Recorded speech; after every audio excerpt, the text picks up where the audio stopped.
Salut tout le monde, aujourd'hui je vais vous expliquer comment résoudre le problème. Impossible de télécharger cette mise à jour qui ne peut pas être installée sur votre iPhone ou iPad. Si vous utilisez un iPhone ou un iPad et que vous essayez de mettre à jour votre logiciel, vous rencontrez le problème suivant. Chaque fois que vous essayez de mettre à jour votre logiciel, vous pouvez voir l'erreur. Impossible de télécharger ou d'installer la mise à jour sur votre iPhone ou iPad.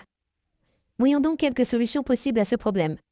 La toute première chose à faire est d'ouvrir votre application Paramètres, d'aller dans Général, puis dans Gestion des appareils et de vous assurer que vous n'êtes connecté à aucun type de VPN. Ensuite, vous devez vous connecter à une connexion réseau stable ou la plus puissante ou à une connexion Wi-Fi. Ensuite, allez simplement sur votre chaîne, allez tomber à jour du logiciel et réessayer de mettre à jour votre logiciel pour vérifier si votre problème a été résolu ou non. Si cela ne résout toujours pas vos problèmes, vous devez simplement essayer de noter la taille de votre mise à jour. Ici, comme vous pouvez le voir, 11 Giga ou 11 Giga. Donc, il vous suffit de revenir en arrière, d'aller dans le stockage de l'iPhone et de vous assurer que vous avez plus de 5 Giga.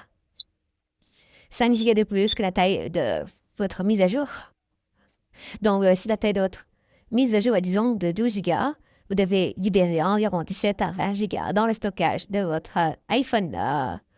Vous pouvez donc facilement libérer de l'espace en supprimant vos applications ou vos fichiers. Donc, après avoir fait cela, votre problème doit être résolu. Si vous ne résolvez toujours pas, vous pouvez essayer de forcer le redémarrage de votre iPhone. Pour ce faire, appuyez simplement sur augmenter le volume, puis appuyez diminuer le volume, puis appuyez et maintenez le bouton d'alimentation et attendez que votre téléphone devienne complètement noir. Et là, une fois que vous avez l'écran noir, vous n'avez plus qu'à attendre que le logo Apple apparaisse. Et une fois que vous obtenez le logo Apple, vous lâchez simplement le bouton. Attendez que votre téléphone redémarre.